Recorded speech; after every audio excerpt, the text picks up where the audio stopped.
What is stopping me from achieving my goal? And more specifically, why force doesn't work? And why do I have to just let go? That's a great question to start with. The whole idea of achieving a goal, we've been trained if you want something, you have to work for it. And that's true at one level, but it's really not true at a deeper level, at the level where it's really important.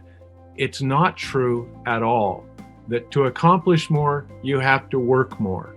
If you want to make more money, you have to work harder. You have to get 2 jobs or whatever it happens to be. If you think about a relationship that you'd like to have happen, you think this person is the love of your life and you want to have that relationship happen. How well does it happen when it's forced? Forcing it actually destroys the relationship.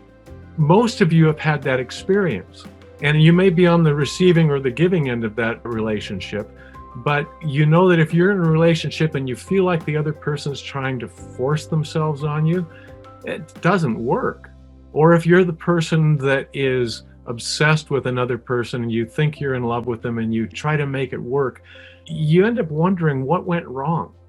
What went wrong was you tried to force something that was the result of your own thinking and not the result of things moving in the way that they were intended to be, because we never know the path. We never know what really is going to harmonize with the things that we need to complete our lives, to fulfill our lives and to accomplish our purpose.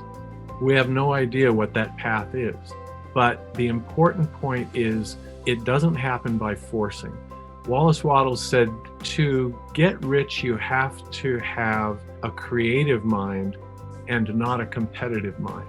And the creative mind is the mind that's open for the inflow of new information, for the inflow of knowledge, for the inflow of inspiration, where a competitive mind works to force things and make them happen. You can make things happen, but it's not in harmony with the course, the path that the universe intends. The universe always takes what Neville calls the effortless way. Nature always takes the path of least resistance. If you've ever been on highways, and everybody has been on a paved road, you know that road had to be forced through, sometimes through mountainous country, and the road has to twist and turn. And what was the easiest path may not have been an easy path to produce, but it was only easy in the minds of the people that were producing it. They were trying to make country that you couldn't drive a vehicle on into something that you could. And in some cases, force is required to make a path, but that's using logic. In the same countryside, a river flows and it takes the easiest path back toward the ocean, compelled by gravity to move, but it takes the path that's the path of least resistance. And even though we may not know what that path of least resistance is, we know that the universe knows, God knows, because infinite intelligence is infinite.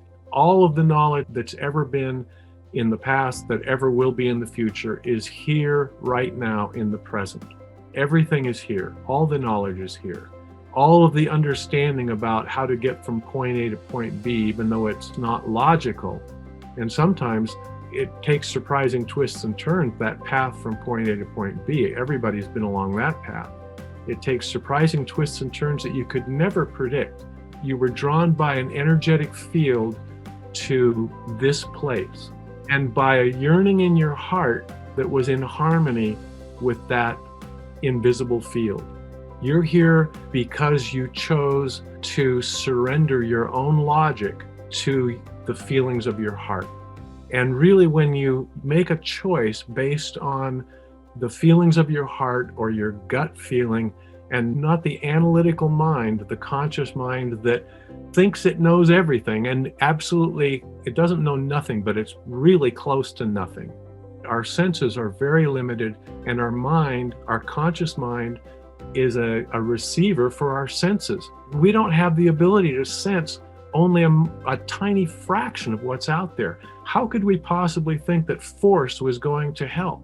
What helps is surrendering our own thoughts, allowing a mind that knows more than we know to direct our path, and to be like water flowing downhill that doesn't see a rock as an obstacle. It sees it as a way to make an alternate, easy path. It sees what we would see as an obstacle. It sees it as a potential for a solution. Water always takes the easiest path. It may not be a straight line, but it's effortless. And the water, you never hear the water complaining about having to go around a rock. Thanks for being with us today. My goal is to give you value with every lesson. If you would like us to notify you every time a new lesson is ready, click subscribe below, then turn on notification. I look forward to seeing you again soon. Thanks.